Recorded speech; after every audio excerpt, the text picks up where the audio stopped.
comments. Okay. I guess I need to sign in. Okay. So. Oh, good. I got the notification. It's really funny, Dave, actually. I get the notification. Oh, hello, phone. I get, if I have the app open on my phone, I get it before we get it on the live stream dashboard. I don't know what that means. But okay. Okay. Hello, anyone who's joining us. Drop a hi in the chat. So, man, I'm trying to see the chat. Yeah, I don't think you can. I think you need the app. Yeah, that's my dilemma with this stupid phone. Doesn't have enough space, so I can't put apps and keep it. Yep. Sad. I'm sorry. That's okay.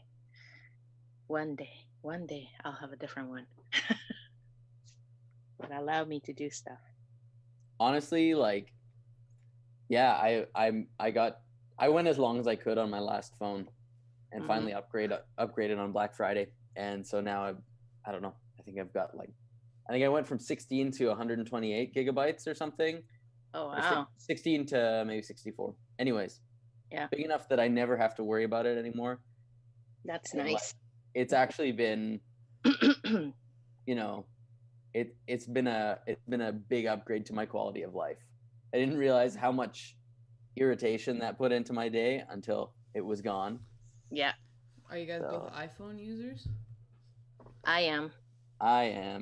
See, I've never heard of Android people having trouble with the space thing.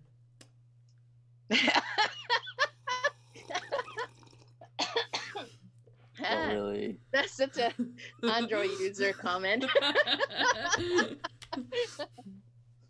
Weird flex, but okay. I won't talk about what I just got a new phone for filming kids camp on. Mm-hmm. And it's got space. It's got space. Yeah. I'll also be paying for the space for the next 5 years. But kids camp is gonna look beautiful. Not 5 years. I think it's a 4-year. I think it's close to a 5-year plan. Wow. I've never seen a 5-year plan. Are you serious? I'll look up the. Well, it was. I got it for $0 down.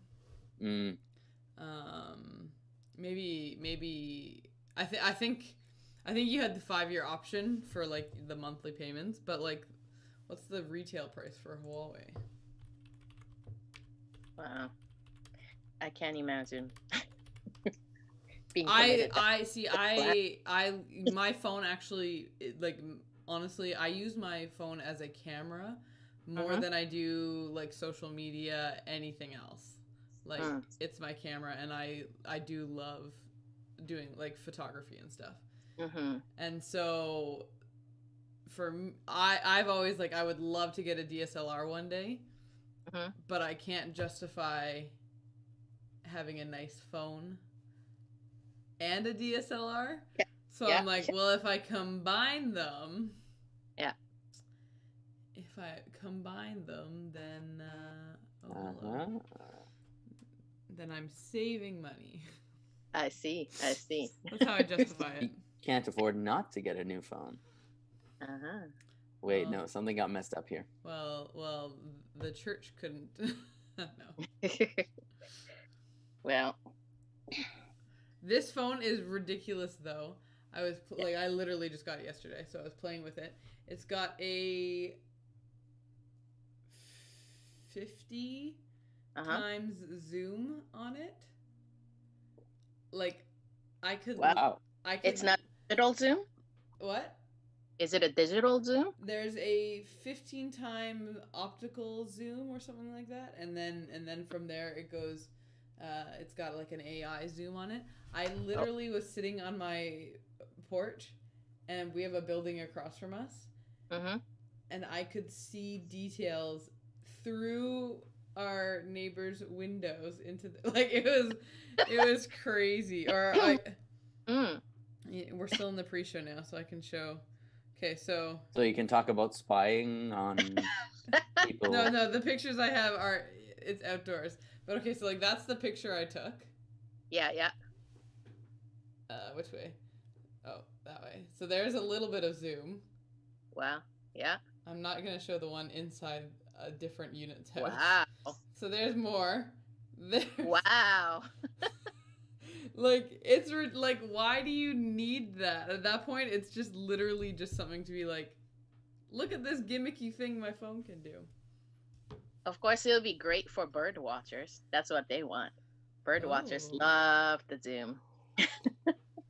That makes sense. Just awesome. That makes sense. I honestly wanted it because, like literally, Annika and I were talking about because we're for kids camp, like we're filming some outdoors, some indoors, and our indoor set is big enough that we're like doing multiple angles. And we're like, okay, we've got one really nice camera for the main shot, but for like the side angles, it's just easier these days to film on like phones, and cameras are good enough. Dave can attest to the fact that trying to transfer data from a physical camera. Filming last week's sermon Karina. Yeah. Sarah wound up driving to my house to get the file. Oh, duh. to get the file off the camera onto my computer and to Sarah was a 3-day process. Oh, wow. It was not pretty. Painful, right? Yeah. Oh, dear. Oh, who would have thought a day like this would come? When I was in the software industry, people were just talking about being able to have music files into the phone. Like, it was like impossible because it was the time of MIDI. I was trying to explain to the girls yesterday iPods, and their mom had found an old iPod, like maybe first or second generation. Oh yeah. And it still had some music on it, and Brooke was playing with it and pressed play, and she's like, "Oh, why is it not playing?" And I'm like, "It is playing, Brooke. You have to plug in headphones." The idea, she's like, "What?" She's like, "It doesn't make noise." I'm like, "No, I had completely forgotten about like that aspect." Yeah, no speaker in there.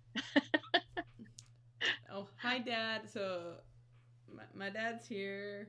Hello. Dad. He still uses an iPod Shuffle. I was wondering the other day if they still made those. Is it the little clip-on one? Because I remember I had one of the first generation iPod Shuffles where they literally just looked like a USB stick. No, pre-square. Like a white thing, like this. Yeah. The white one. We had every one of them. And it had like I had like a clip for the end that would turn it into like a lanyard. Yeah. I can remember. That's right. Yeah. With that. I remember my family got the iPod. I keep saying iPad. iPod. Was it like a video or something like that? And it was this giant like brick of a thing. Yeah. But you could watch videos on it on the tiny little screen. Yeah. I used to put when the iPod Shuffle got a screen on it. I remember putting like it was a tiny screen, but I think you could still put videos on it, and I put like feature length videos on it a few times. Like why? What is the watching little? Well, my justification was if you hold it close enough to your face, it's just as big. It's just as big as the like a movie theater screen. If you hold it right here. So iPod Touch is the only iPod that they're selling now. Yeah. Wow. Yeah. There used to be a whole lineup. Yes. That feels weird. Well, the phone is taking over so much, right? Like, Yeah. why would you need another device? Yeah. It feels like the end of an era. Yeah. In many ways. So Yeah. when you worked in software, Karina, what did you do? I localized interface. So I started out changing the software for the Japanese market. Mm-hmm. And then when Japanese economy went down, I started overseeing 28 different translators do the exact same thing in their own language. So wow. Yeah, stay there as long as I could, but didn't really enjoy the underlying fear that was there. We're all kind of feeling this. One day we will be obsolete. Right. Because there's always younger ones that will be like this quick to go on to, catching on to the new technology a lot faster, not stuck in the old ways, blah, blah, blah. So there's this underlying fear. If I don't be careful, I'm going to be obsolete. That's a really hard, a hard environment to work in. Yeah. But it was fun while it lasted. Got a free trip to Japan, so that's good. That is pretty good deal. Yeah, that's pre-kids. Dave, do you ever worry about becoming obsolete in your job? My job? It's oh man, what did I? Have you ever looked at that website? Like, it's something like, "Will robots take my job?" or something. Oh really? I feel like I'm probably pretty good. There's a website, will robots take my job? And you enter your job. So pastor, let's enter it. Oh. No, I think we're good. I think we're, if I remember clergy. Yeah, sure, we'll go for clergy. I don't think robots are the threat to clergy. We're totally safe. There's a 0.8% chance that. Oh wow! How about EA, educational assistant? Oh yeah, I think that's another one that's very safe. I hope it's safe.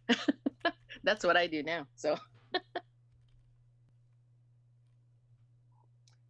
Yeah, I think I think for our employment, it's gonna be secularization. Mm-hmm. It's gonna be when the donor base of churches switches from boomers to millennials, like that is going to be a challenge. Unless they grow exponentially. Yeah. Yeah. Oh, unless the millennials grow. Well, it's just we have a different financial reality. Yeah. Like most millennials are so deep in debt that it's it'll be a challenging thing. EAs are also totally safe, Karina, just in case. That you don't have to worry about becoming obsolete. Yay! Hopefully the pay structure will go up too. Sorry, this website doesn't talk about that at all. Darn. I was told by the parents of my students to apply for a raise, and that's just so countercultural in my mind because Japanese never really go and ask for a raise. Like you just wait. So I was like, I've never done such a thing. I don't know how to do it. So I'm just like, okay. Well, hey, we're after. Oh, the pre-show. We're in showtime now. Pre-show is over, so we might as well. We should. I mean, we can keep talking, but that's okay. We should do our intro. So, hello to everyone who's watching.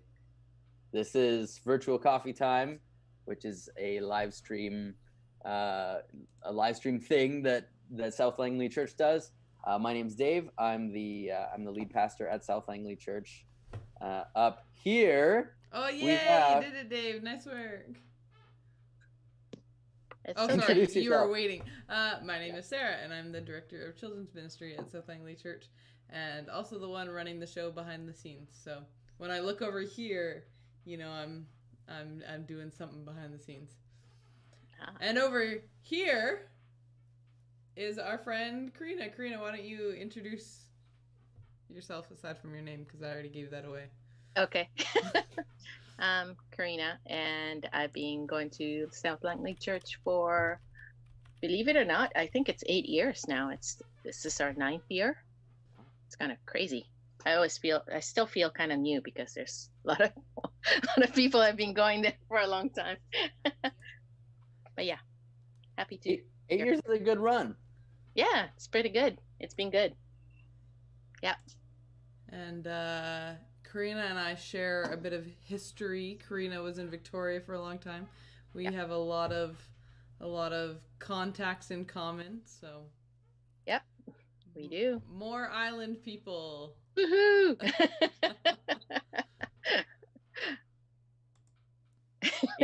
And so you're an EA, an educational assistant.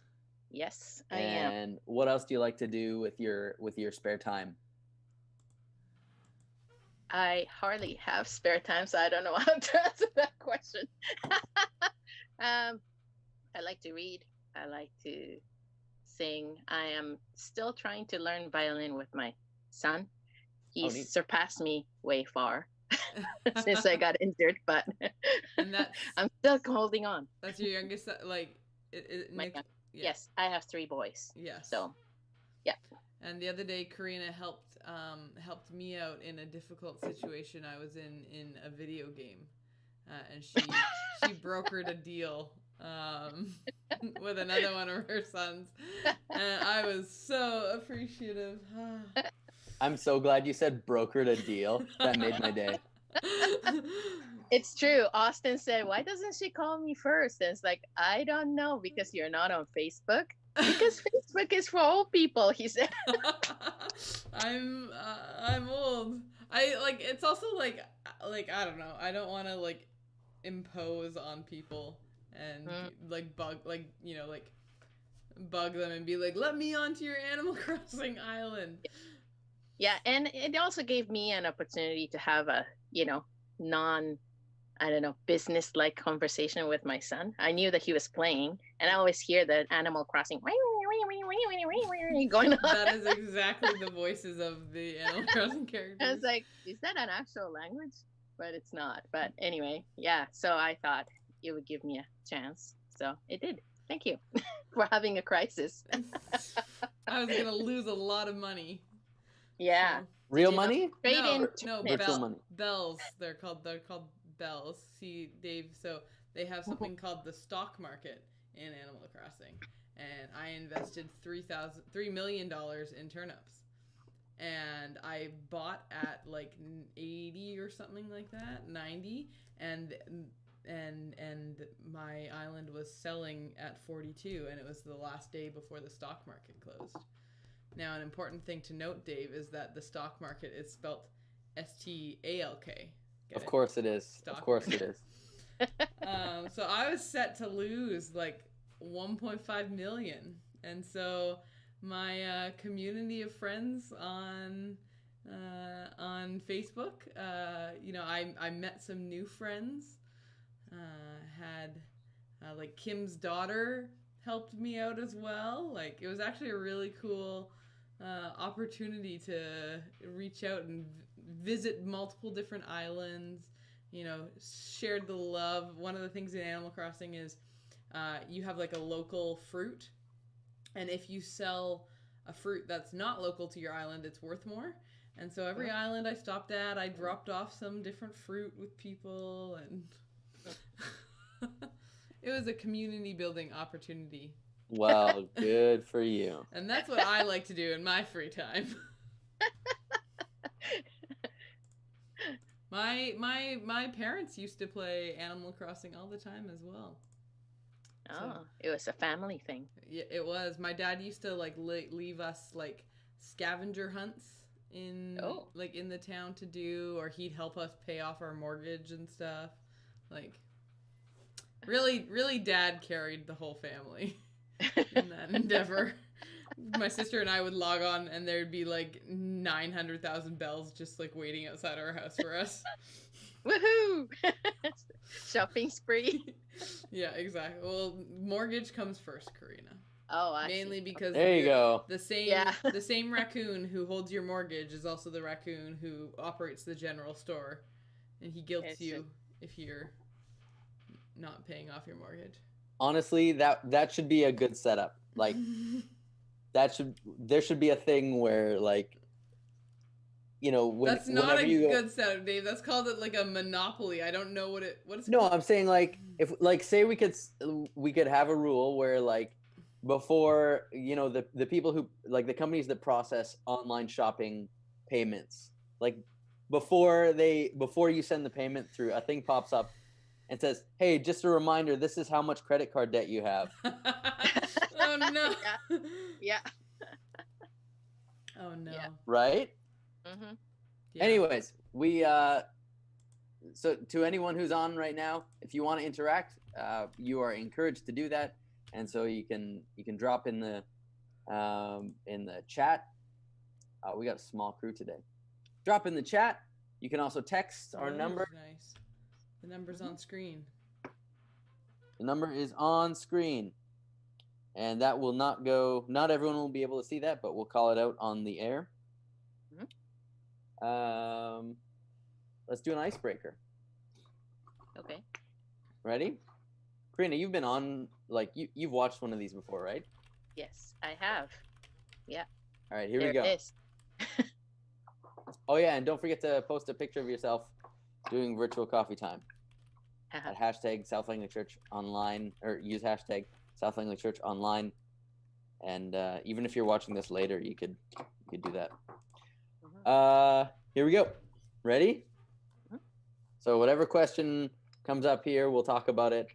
Those of us who are on camera, and if you want, everyone who's watching, send in your answers as well.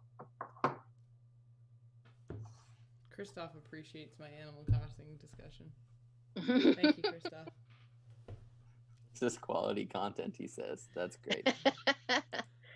Where in your life could you really use help with organization? Well, see, in Animal Crossing, No way. No way. You're not allowed to put turnips in your home storage. I'm so mad at you right now. I have a basement that's just filled with hundreds of thousands of turnips. Wow.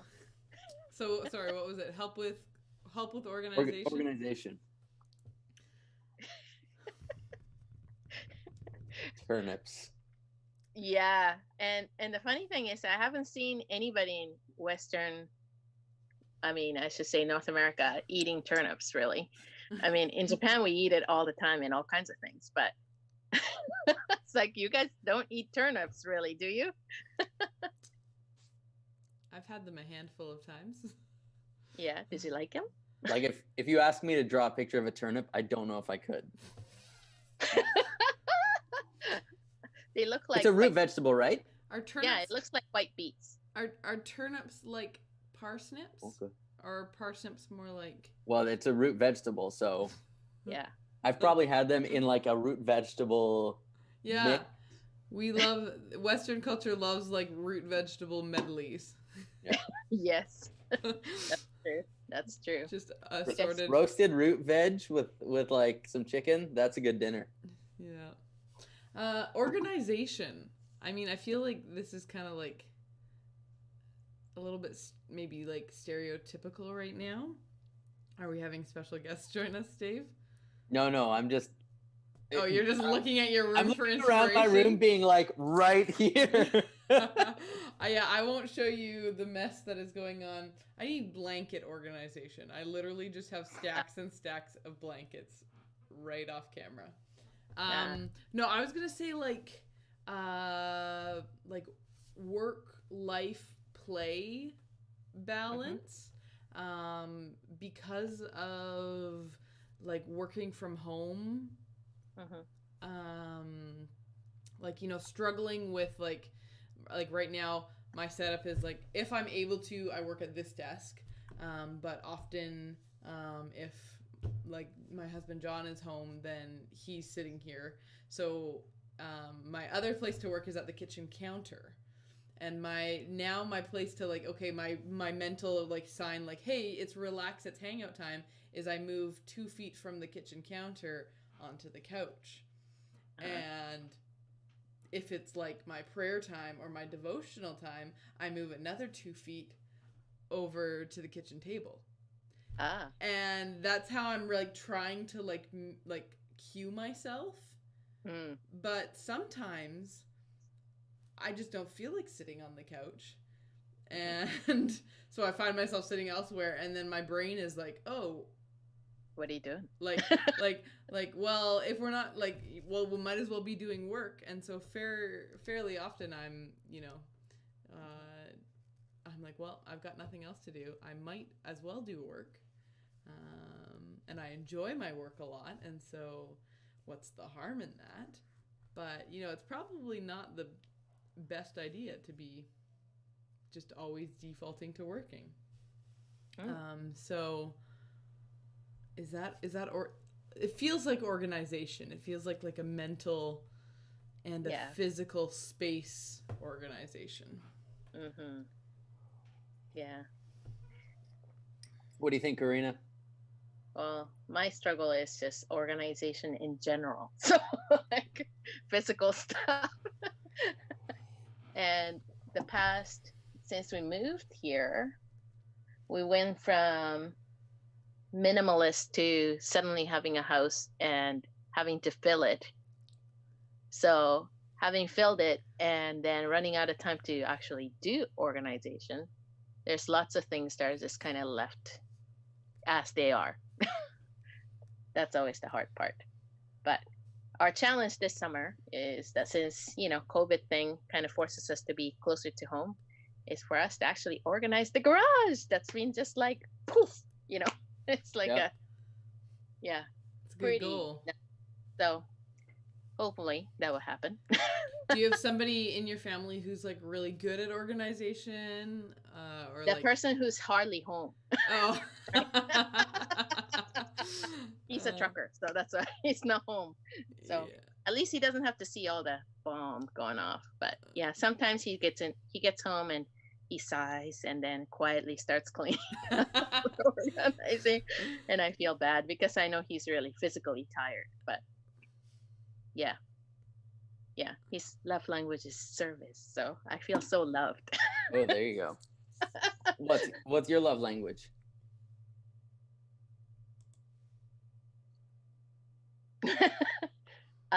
Quality time. Okay. Yeah. So, yeah. And where do you need organization, Dave? Yeah.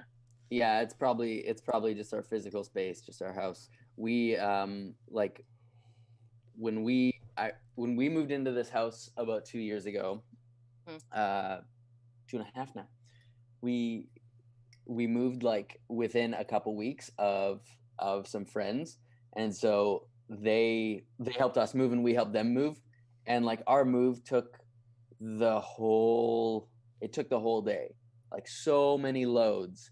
Their move, I had some stuff to do in the morning, so I called them at like 10:30 a.m. and I'm like, hey, should I pop over and help you guys with the move? And they're like, yeah, we're mostly done, we're all loaded, we're driving over now. And I'm just like, what? So I think, so like, I don't know, we just and it's, we have more kids than them, and they didn't have any kids at that time, so like we've accumulated a lot of stuff, and we just kind of moved it in here.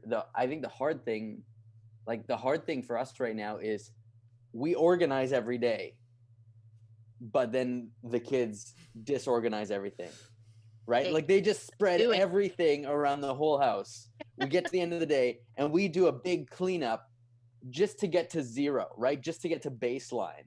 Yeah. And so we keep wanting to make progress. So actually in a couple weeks, we're going to get a little bit of help, because in a couple weeks, we're finally going to send the kids to the grandparents for a morning. And so we're expanding our bubble a little bit, and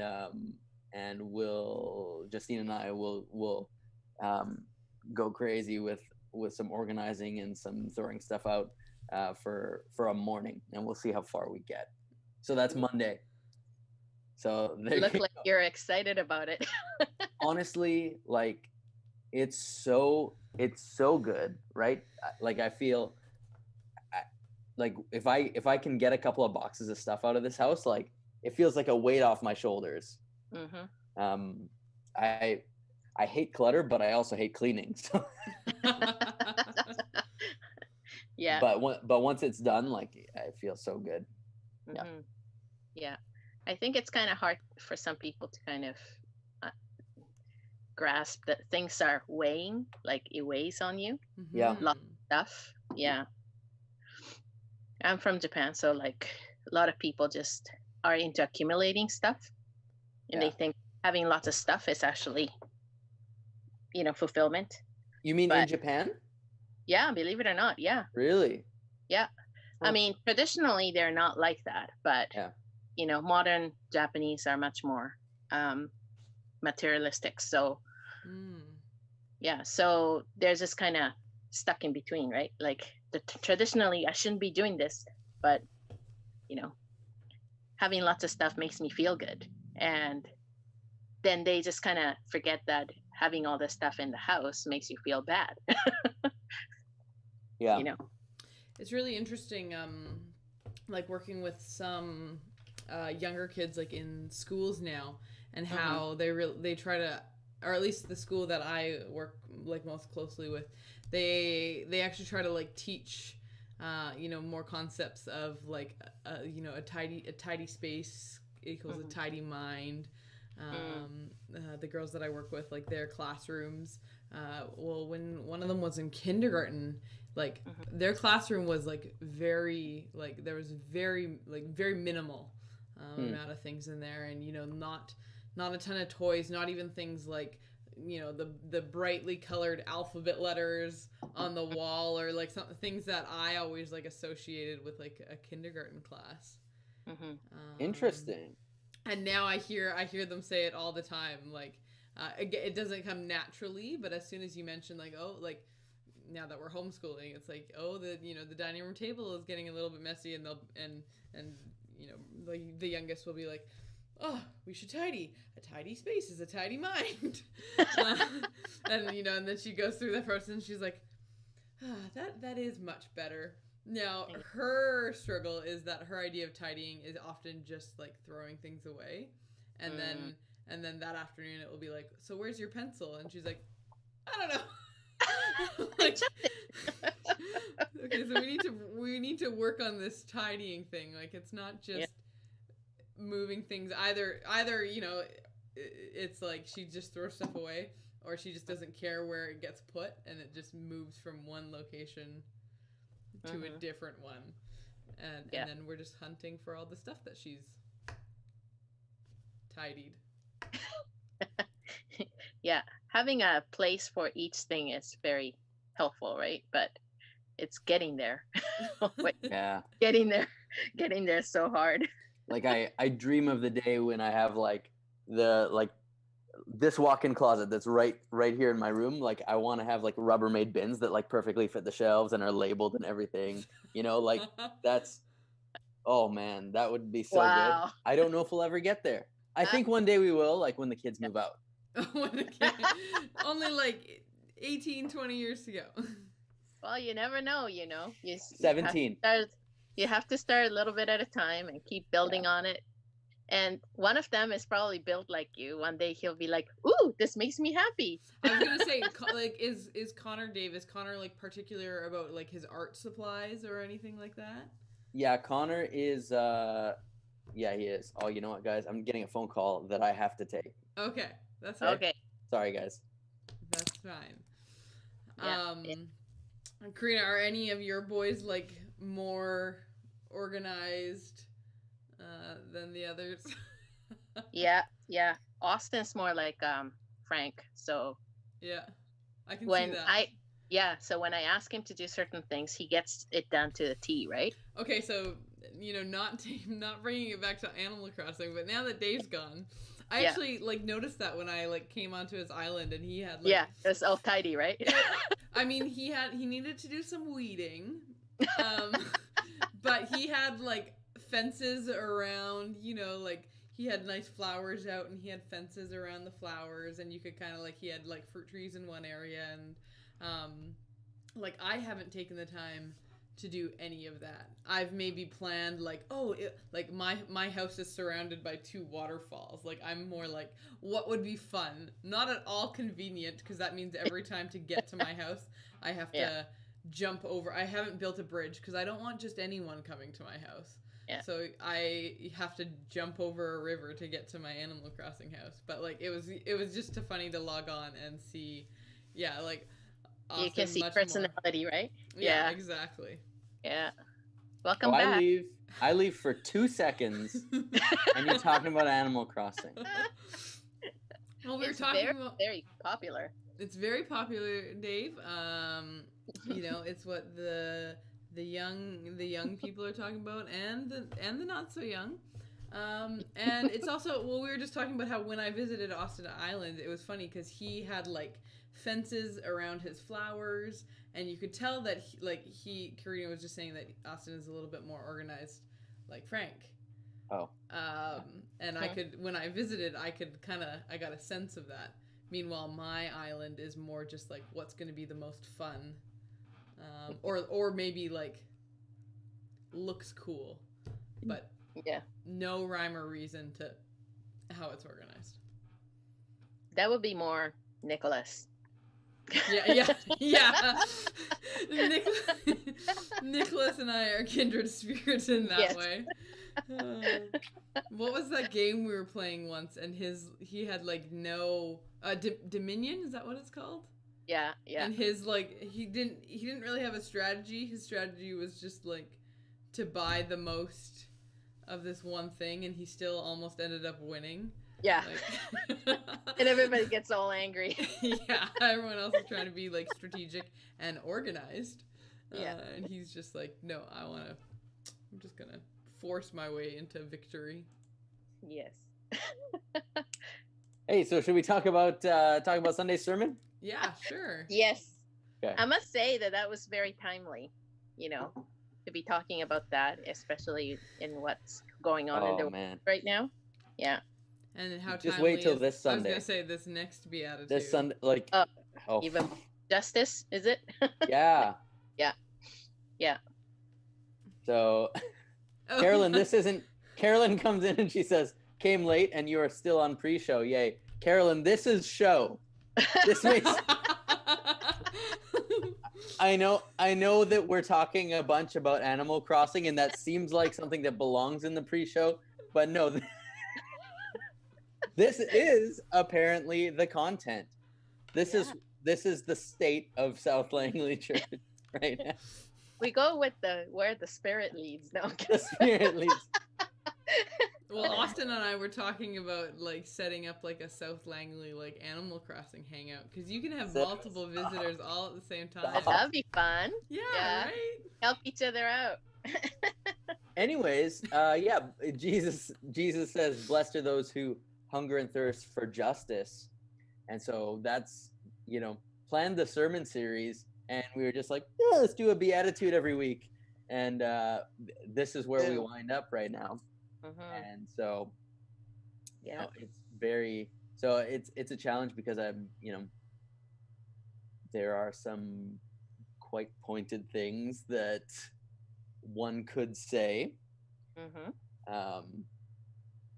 And so I'm having to really think through, what do we, and then we have this, like, we don't talk about this a lot, but for us as Anabaptists, like, our background is that we believe in a separation of church and state, which that changes a little bit, like how we participate in a conversation right now about injustice, and it also changes, like, so, like,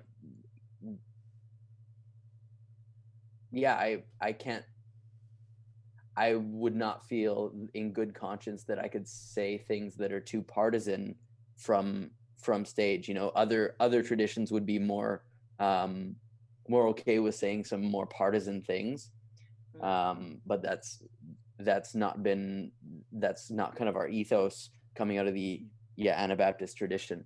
But some stuff needs to get said also. So it's an interesting no coincidences, right? yeah. Yeah. Anyways, but we were going to talk about last week's sermon, which is blessed are the meek, which is a good setup actually. And so Jesus says, blessed are the meek, for they will inherit the earth. And we looked at meekness, and the Greek word is praos, and it gets translated as lowly, like humble, gentle, lowly, or meek.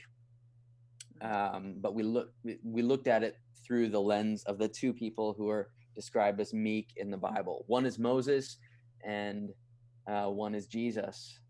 And so Moses is described as meek or humble in this moment in Numbers 12, where Aaron and Miriam come and they're criticizing him. They're getting in his face, and he doesn't get defensive, or they don't get a rise out of him.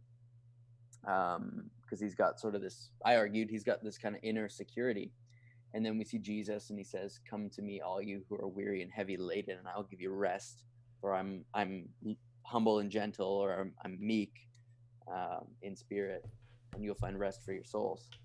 And then Jesus is also called meek when he rides into Jerusalem on a donkey instead of a war horse. And so and then at the end, we learned that Jesus actually plagiarized this beatitude from Psalm 37. I always when you said that, I was like, how is that a plagiarizing if God meant to say it, and like he's 3 in 1? I was like, anyway, but go ahead. Jesus is recalling something that had been written down before. And so we looked at Psalm 37, which is basically this thing saying, saying to oppressed people, God is with the meek, the humble, the lowly, the gentle. And so you can burn with anger and let that consume you, or you can find an inner state that says, I trust in God's justice. I don't need everyone to see and know and acknowledge that I'm right. In the end, I'll be vindicated, and it's gonna, that psalm promises that in the end, God brings justice, even in the midst of, even though right now, certain people are experiencing difficulty, which is very, very appropriate for this moment. Yeah. That anger part. I used to really struggle with anger because I didn't know what to do with it. It's just like really overwhelming emotion when it happens, right? And my journey's been that somebody pointed me to the Psalms, and I always thought Psalms was, especially David, sounded kind of schizophrenic. 1 minute he's just like raging, and the other minute God is blah blah blah. But it gave me language to pour out my anger to God, not just have it consume me. And it's been a great exercise. I still kind of rely on it. And it's really often hard to find the exact psalm that I could just pour my emotions into, because there's just simply too many. So I just kind of flip it through, and I just kind of pour out there. But I think it's kind of poignant to remember that the man who is called man after God's own heart always took his anger to God, Yeah. So it's been a good way of learning to lay that aside and finding that space of being able to say, I can trust you, God. Yeah. And maybe that's probably the greatest gift that the Psalms give to us, right? There other books give other things. Other books are more theological or whatever. The Psalms are theological at times, but I think overall that's you know, that sort of heart formation piece is great. Yeah. Yeah, we had a bit of a talk after in our post service live stream on Sunday as well about actually this intersection between meekness and justice. Yeah. Where you know, Jesus is described as meek, and meek, humble, gentle. He also turns over tables when there's, you know, and he also opposes the Pharisees in, you know, in very very clear and pointed language. And so I thought that was a really good clarifying piece, where we, you know, I think where we wound up was Jesus was committed to working for justice, because justice is justice, but he didn't himself have a need to take any validation from it, and that's where the meekness comes in. You know, and I think that's something that as a society right now we're wrestling with, and one of the things that's really one of the interesting side conversations that's going on during this whole talk about, you know, racial injustice, police brutality, you know, whatever, is, you know, people also are talking a lot about each other's motivations, right? So like people are going, hey, people are calling each other, you know, online about virtue signaling. Like, are you just doing this because you feel like it's the cool thing to do? You know, are you taking a particular stance on this issue because not because you want to serve the cause of justice, but because you have a need within yourself that you need to be seen as a certain kind of person, and you're actually addressing your need versus the actual cause of justice, right? And it's really hard to disentangle those two. But I think what we see in Jesus is that he's able to hold those two in tension. Does that make sense? Versus acting out of out of some sort of incompleteness within him. And that's you know, it's that old thing where they say, you know, being humble isn't thinking less of yourself, it's thinking of yourself less. And it's almost like he's thinking of himself less. Yeah. Well, yeah, you saying like thinking of himself less, like I've been kind of like processing through, like, so what was the word that is meek? Praus? How do you say it? It's hard to pronounce. Praus, yeah. Praus, thank you, or whatever. And so is that like loosely translated as power under control? You could that is one of the, I think if there is power, it's under control. Gotcha. But it's also translated as lowly, and so lowly would be there is no power. I've just been like reflecting on like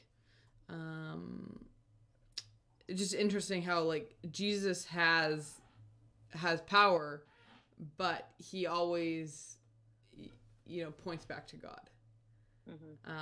And you know, nothing's done through his own strength, it's all through God's strength.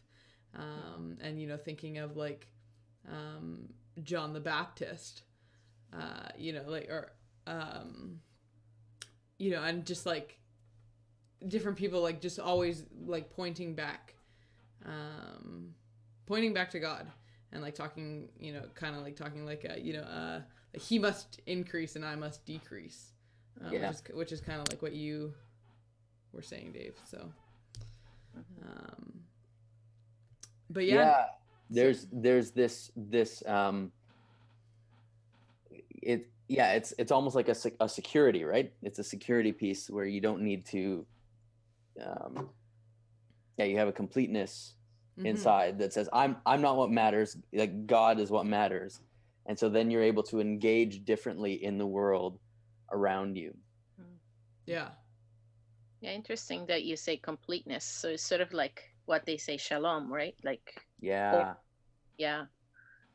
I think it's our own lack that kind of makes us want to take control and just insist our own way when we're actually whole.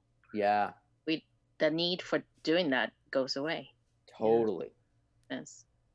Carolyn's jumped in here and she says, I think you can have anger when seeing or experiencing injustice, but you can approach fighting for justice with meekness. And yeah, I think that's a good way to say it. Yeah. And we've seen different, we're in this kind of this laboratory right now where we see people trying out different ways to engage in the fight for justice. And some people are engaging in it with a meekness that isn't self-centered, and some probably are engaging it, it's a selfishness, it's a self-promotion, it's a looking for the spotlight, disguised as or under the guise of fighting for justice. Well, what do you think, Sarah? Should we talk about the discussion questions? We did talk about them a little bit on Sunday. I mean, we can. Yeah, I'll just add one more thought that I've been kind of processing the last couple days is like this a piece about like retaliation, where we Jesus never retaliated. He maybe fought back or took a bold stance at sometimes, but he never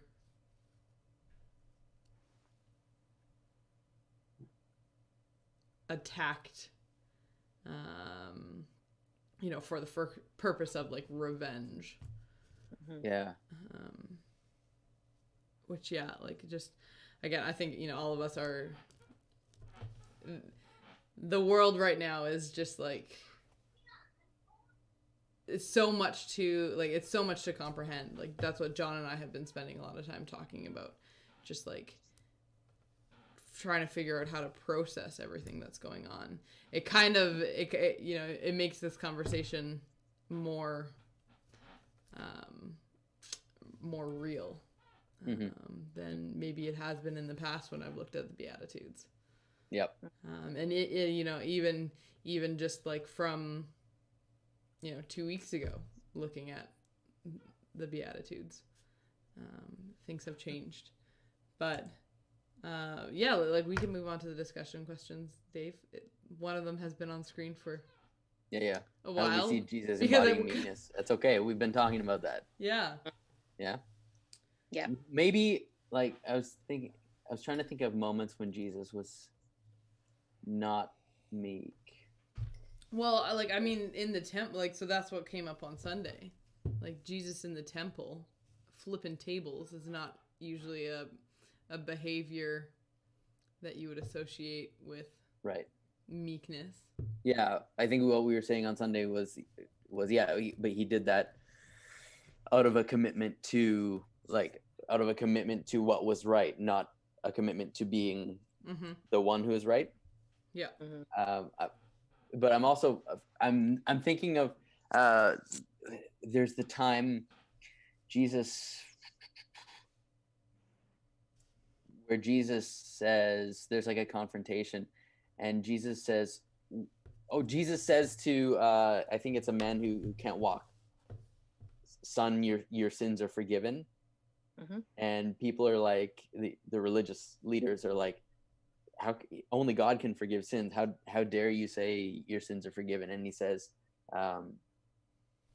what's harder, to say your sins are forgiven or say get up and walk, but so that you may believe, or something like that. And then he tells the guy get up and walk, and the guy does, right? And that's almost a little bit of a, to me, that's as close as I can think of where Jesus gets to being like, aha, see, I was right, and you all better know it. Do you understand? Does that make sense? Yeah. Is that the guy that was lowered from the it might be. Yeah. So I've got it up in Mark So there's supposedly Matthew 9 and also potentially Mark 2. Yeah. But yeah, in Matthew 9, so it says, just some people brought to him a paralyzed man on a mat. Seeing their faith, Jesus said to the paralyzed man, "Be encouraged, my child. Your sins are forgiven." Yeah. But some of the teachers of religious law said to themselves, "That's blasphemy. Does he think he's God?" Jesus knew what they were thinking, so he asked them, "Why do you have such evil thoughts in your hearts? Is it easier to say your sins are forgiven or stand up and walk? So I will prove to you that the Son of Man has the authority on earth to forgive sins." Then Jesus turned to the paralyzed man and said, "Stand up, pick up your mat, and go home." So to me, is that in some way a less meek moment? Is Jesus meek in general, but this is an exception, or is there a particular kind of meekness that is involved in this story? I feel like we better not be introducing exceptions. like just like one of the things that like are there exceptions? Well, we do know that Jesus didn't do anything in his own initiative, right? Mm-hmm. So if he was doing it because God said to do it, he's still being meek, right? Even if it, at the first glance, it doesn't really look like he's being meek. He's, I don't know. That's how I see it, but I don't know. Right, because what he's doing here is he's like, even though it's a kind of an aha, look at this moment, he's acting in submission to the cause of the Father. Mm-hmm. Not promoting himself, but yes, he kind of does promote himself in a way, but as that's one of the steps in the mission that the Father has sent him on. Mm-hmm. So in that sense, like the motivation act, it like the same act with a different motivation maybe wouldn't have been meek. Mm-hmm. Like if it was him doing it, it would have been an entirely different way of doing it, right? If he was going to promote himself. I don't know. Sorry, I cut you off. No, that's good. That's good. All right. Yeah. Well, here we're gonna run out of time. Let's go to the next question, Sarah.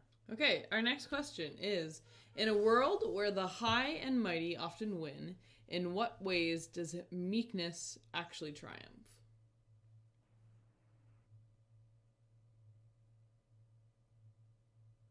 People in the chat, feel free to drop in your thoughts as well, or text them in. In what ways does meekness triumph? Maybe because I've done the Book of Acts with Bible Studies Fellowship this year. I just keep thinking of Paul. I know he doesn't really look like meek or sound like meek sometimes, but he did submit to God's plan of being sent to Rome to speak to the authorities, knowing he was going to be persecuted. Like, it was just really poignant to me when he got into Jerusalem, knowing everybody wanted to kill him. And he submitted, and because of his submission, we have what we have today in many ways, like it's a huge triumph. Yep. A victory through what appeared to be defeat. Mm-hmm. Yeah.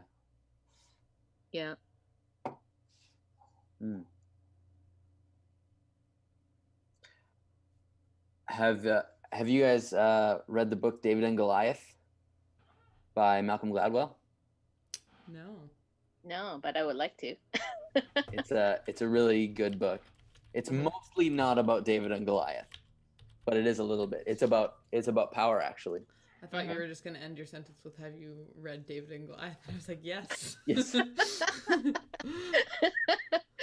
David and Goliath, Underdogs, Misfits, and the Limits of Power, I think. And the Art of Battling Giants. Right, yeah. So he talks a little bit about the limits of power. Like we have this like we have this narrative that says more power is always advantageous. But he kind of uses the David and Goliath story as a framing device, but he brings in all these other things where he questions that, and one of the things that he does near the end is he talks about, he tells two stories. One is actually a couple that Wes and Doreen knew from a previous church. The Dirksons. Wilma Dirksen is the mom, and her daughter was murdered. And then there's another guy, I can't remember the name, a dad in California whose daughter was also murdered. And he shows he compares and contrasts their responses to their daughters being murdered. And the guy in California began a campaign, like I feel weird talking about this right now, but he began a campaign for stricter policing. And so it eventually led to the 3 strikes rule in California. So I think it's 3 arrests and you get or 3 convictions and you get life in prison, which has been in place for a while now. And then, so that's the California guy. And then, the Dirksons, who are in, I believe, Saskatchewan or Manitoba, they processed it very differently, and they're Mennonites, and they've got this this peace position, this forgiveness and reconciliation position, and so they forgave the guy, they forgave the killer. And he talks a bit about how that was not easy, right? That was a very difficult thing for them to go through. But then he says, like, now we're at a point years later where criminologists have studied this 3 strikes rule in California and are questioning now whether it was actually effective, like whether it produced benefits or actually maybe made things worse. And so he kind of in the book he kind of puts them both there and is like, yeah, like I don't know, like. And so he's saying, maybe actually the root of forgiveness, the meek root, the root that is not, exercising power and dropping the hammer, might have been the more powerful, the more impactful response. So I just thought that was pretty interesting. Yeah, it definitely is. It just keeps coming up over and over again that evil is very flashy and loud, but goodness is quiet. And it's harder because you just, I don't know, it's more unassuming. I don't know. It's harder. Definitely harder. Yeah. And it doesn't get airtime. It doesn't get headlines. No. Yeah. Yep. It's not at all like a superheroes that we like to watch. It would be kind of boring to watch like a meek superhero. For real. I'm gonna kill you with kindness. I know. and like, I don't know how it's been for you with your boys, Karina, but like with our boys, that's a frequent conversation, is unpacking, this is not a real thing here. This like the way that they engage is not actually the way that we truly engage in the world, because it's actually built on might makes right. It's built on force, and it's built on the assumption like that in every case there's an evil bad guy who is who cannot be, there's nothing but force that will stop this evil bad guy, right? That's kind of the assumption that's built into every superhero narrative. The really good ones play with that a little bit. Yeah. Like I think Black Panther was good about that, where they they had a bad guy who was he was a little bit good guy, and there was a little bit of like they went deeper with that character. Anyways, this is a bit more fuller. But you're right though, because like it's so easy to like get hooked into a narrative where it's just like good versus evil, and then like in the end you see good triumph, and just like evil is like wiped off the face of the earth, like never to be seen of again. But the stories are more interesting and more engaging and probably stick with you longer when it's like either wait, who's the good guy, who's the bad guy, or like, oh, but there's something redeeming in this bad guy, like maybe there is hope for him. Like a frequent thing that we say to our kids is like, generally speaking, there aren't actually bad guys. There's people, right? And every person makes a good decision, like makes good decisions and bad decisions, but we can't like that binary that just makes two sides, and then the two sides fight, like that leads to like that kind of thing leads to violence. That kind of thing leads to dehumanizing the other person and all sorts of things. It just doesn't attack the root of the problem, right? And it feeds onto our longing of seeing justice, but in the wrong way. We want to see justice and we want to see things done right, but we forget that when the superhero goes back, the root problem still exists, right, in the world, right? And he doesn't stick around to help us get that better, whereas Jesus does way more. So much more, because he fixes the root problem. I really take comfort in like one of Carolyn's comments here of like, we know the end of the story, and in the end, goodness wins, God wins, Jesus wins. And that's been a hard thing, I think, again, in light of our world today. I don't know what like conversations you guys have been involved in, but there's been a few that I've been involved in where Christians are kind of coming under attack for like not doing enough,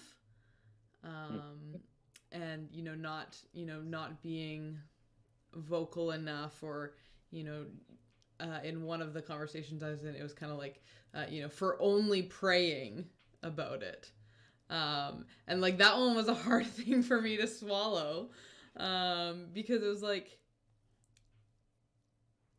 I believe in the power of prayer, and like I know that like the person I was talking with like doesn't believe in the power of prayer, and so that was like a real moment where actually our conversation that we ended up having like last week or on Sunday, we're talking about like knowing who we are in Christ, and finding our value in God. That was like in this past week, it was like, that was a moment for me to be like, okay, this isn't a time for me to like fight back against this person and like try to justify what I'm doing. I'm just going to take it to God, and, whether this person wants it or not, I'm praying for them and for the whole situation. And for me, that's like what I could do right now. But that was just like a really interesting conversation to be in, and like it was like I was so thankful that we had that conversation on Sunday about like having that assurance of who we are, and not having to like defend myself. Wow, you practiced meekness. I don't know about that. I don't know. Again, like I said on Sunday, I'm fairly good at like maybe holding my tongue in conversation. Once that conversation ended, there was like some like anger at home. Processing, yeah. But I don't know. Maybe you're right. Maybe that is meekness. Maybe it's okay to process our anger in private. Oh yeah, definitely. I think that's what you're saying. That's what David took the anger to God. Yeah. Anger in itself isn't bad. Yeah.